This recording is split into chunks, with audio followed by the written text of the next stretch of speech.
Maka malaikat itu pun tidak terpantau dalam pandangan jin.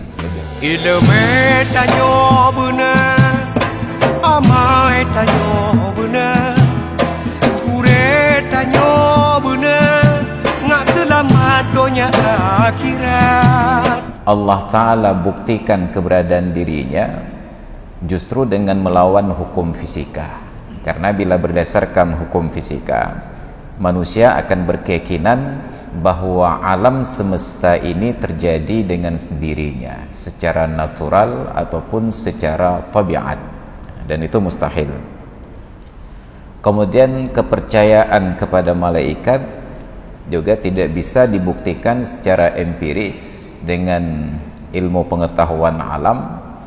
Makanya ilmu tentang alam gaib itu tidak disebut fisika, ditambah 4 huruf di depannya menjadi metafisika.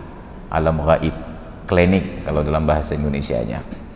Keberadaan malaikat, jangankan untuk kita manusia, bahkan jin saja masih menganggap malaikat itu lebih halus dan tidak terjangkau.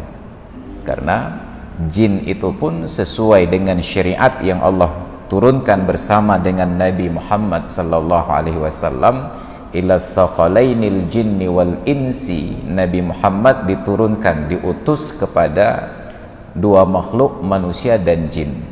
Maka bila manusia berlaku ketentuan wa ma yalfidhu min qaulin illa ladaihi raqibun atid, tidaklah manusia itu bertutur sepatah kata, mengucapkan sebuah kalimat, bukan kalimat dalam bentuk sempurna, hanya kata yang terucap walaupun tidak membentuk kalimat, illa ladaihi raqibun atid, kecuali pasti di sisinya itu terdapat raqib dan atid. Allah tidak menyebutkan kepada manusia wa ma yalfidhu min qaulin, makhluk yang diberikan khitab, manusia dan jin tersebut tidak berucap sepatah kata kecuali di sampingnya itu terdapat raqib dan atid yang mencatat.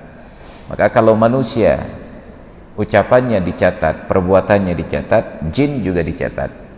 Kalaulah kehadiran malaikat terlihat bagi jin, raqib dan atid terpantau oleh jin, maka jin sulit untuk berbuat maksiat. Maka malaikat itu pun tidak terpantau dalam pandangan jin. Lebih halus lagi. Ilmu tanyo benar, amai tanyo benar, kure tanyo benar, ngak selamat dunia akhirat. Ilmu tanyo benar, amai tanyo benar, kure tanyo benar, ngak selamat dunia akhirat.